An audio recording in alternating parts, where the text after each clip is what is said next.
Check now the best anti-stress solution for your everyday life. Click the link in the description for your anti-stress solution.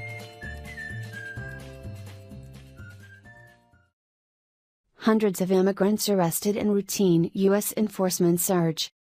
U.S. federal immigration agents arrested hundreds of undocumented immigrants in at least 4 states this week in what officials on Friday called routine enforcement actions.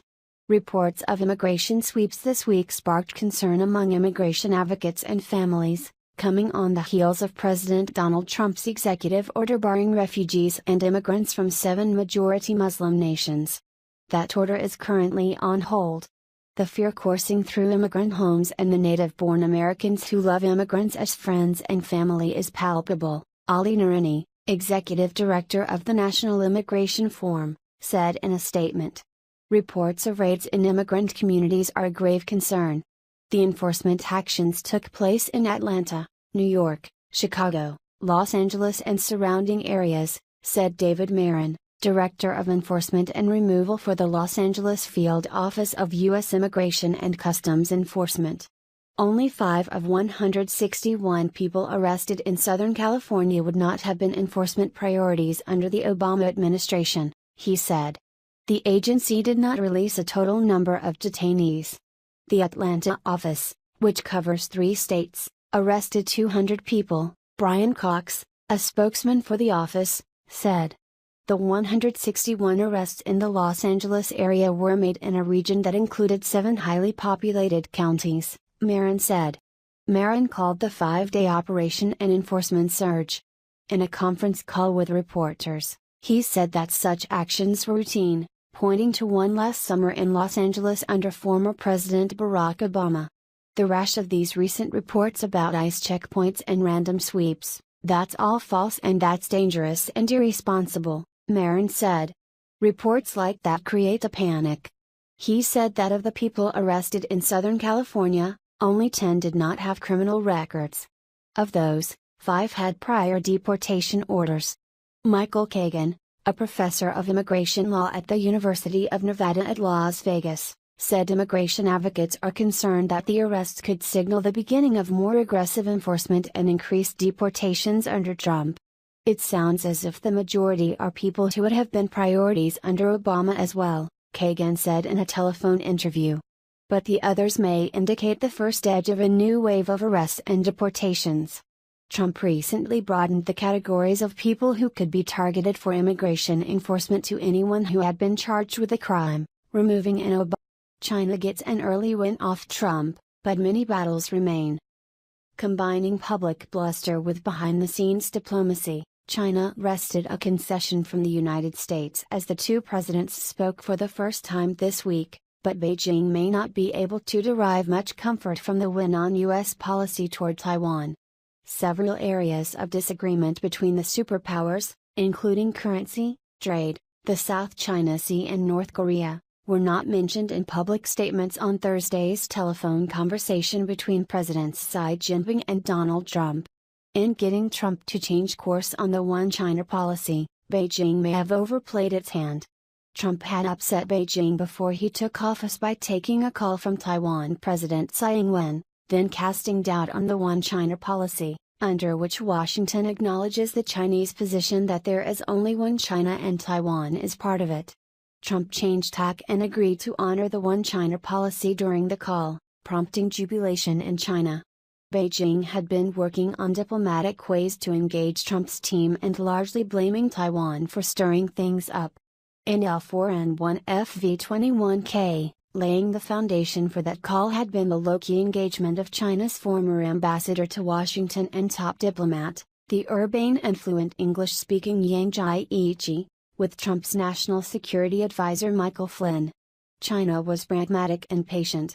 It made every effort to smooth out the relationship, and it paid off, said Jia Kingo, dean of the School of International Studies at Peking University, who has advised the government on foreign policy.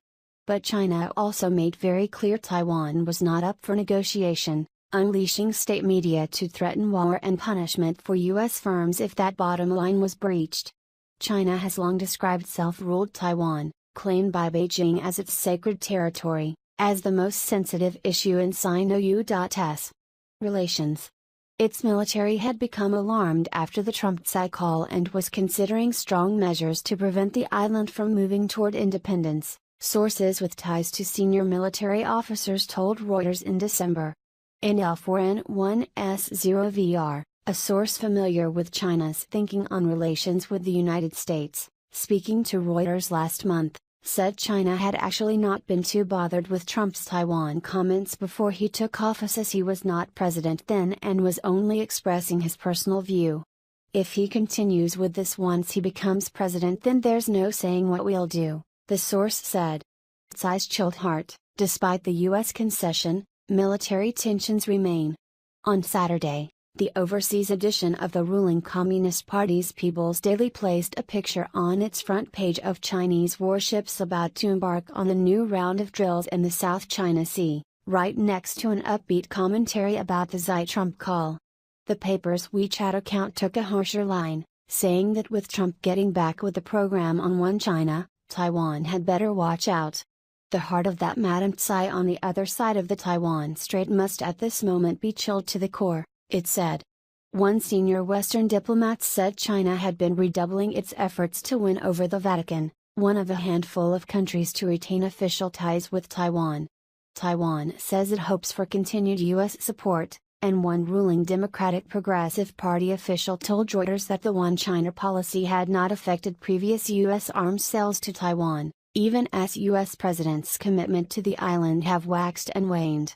Tsai has put great personal political capital into seeking a solution over Taiwan, an issue that has festered since 1949 when defeated nationalist forces fled to the island after losing the Civil War to the Communists. China has never renounced the use of force to bring Taiwan under its control. But in its relations with Washington, the risk for Beijing remains that its diplomatic win over One China will be short-lived, as Trump will not want to be seen as having caved in. What he's shown the Chinese is he's willing to touch the third rail of U.S.-China relations, said Dean Cheng, China expert at the Conservative Heritage Foundation in Washington. Beijing can't predict what he'll do next, and he's only been in office 3 weeks. What is he going to do on trade and other economic issues? U.S. officials said the affirmation of the One China policy was an effort to get the relationship back on track and moving forward. In L1N1FV1RU, but Trump's change of tack may be seen by Beijing as a climb down, said Tom Rafferty, the China. Significant uncertainty about U.S. fiscal policy under Trump, Fed's Fisher. U.S. Federal Reserve Vice Chair Stanley Fisher said there was significant uncertainty about U.S. fiscal policy under the Trump administration, but the Fed would stick to its targets of creating full employment and getting inflation to 2%. There is quite significant uncertainty about what's actually going to happen. I don't think anyone quite knows. It's a process which involves both the administration and the Congress in deciding fiscal policy, Fisher said, speaking at an economics summit at Warwick University on Saturday. At the moment we're going strictly according to what we see as our responsibility according to the law, which is maintaining full employment and getting inflation to 2%. U.S. expresses objection to Palestinian as UN envoy to Libya. The United States has objected to United Nations Secretary General Antonio Guterres' choice of former Palestinian Prime Minister Salam Fayyad as the body's new representative to Libya. It was unclear whether the objection, expressed in a statement late on Friday by Nikki Haley, the United States ambassador to the United Nations, Haley, had ended Fayyad's candidacy. Guterres spokesman Stefan Dujarric said on Saturday that the proposal to nominate Fayyad was solely based on Mr. Fayyad's recognized personal qualities and his competence for that position. The United States wields significant influence as one of the 5 permanent members of the UN Security Council. The United States was disappointed to see a letter indicating the intention to appoint the former Palestinian Authority Prime Minister to lead the UN mission in Libya, Haley said in her statement. For too long the UN has been unfairly biased in favor of the Palestinian Authority to the detriment of our allies in Israel, she said. Haley added that the United States does not currently recognize a Palestinian state or support the signal this appointment would send within the United Nations.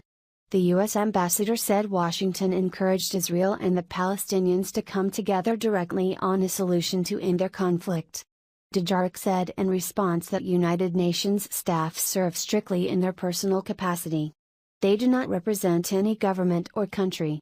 The Secretary General reiterates his pledge to recruit qualified individuals, respecting regional diversity, and notes that, among others, no Israeli and no Palestinian have served in a post of high responsibility at the United Nations. This is a situation that the Secretary General feels should be corrected, always based on personal merit and competencies of potential candidates for specific posts. Fayed, a Texas-educated former International Monetary Fund official, was Prime Minister of the Palestinian Authority from 2007 to 2013. He had earned praise in the international community for his efforts to crack down on corruption and to build effective Palestinian public institutions. Jurors selected Fayed to take over as Libya envoy from Martin Kobler, a German diplomat who has served as the If you like to receive more news on our YouTube channel, please click the subscribe button. If you like to receive an alert every time a new upload is made, hit the bell. Give us a like to the video or dislike if you agree or not to the news. Be proactive. Is your life and the news will serve your day. Finally, leave us your opinion in the comment section on what you think about the subject.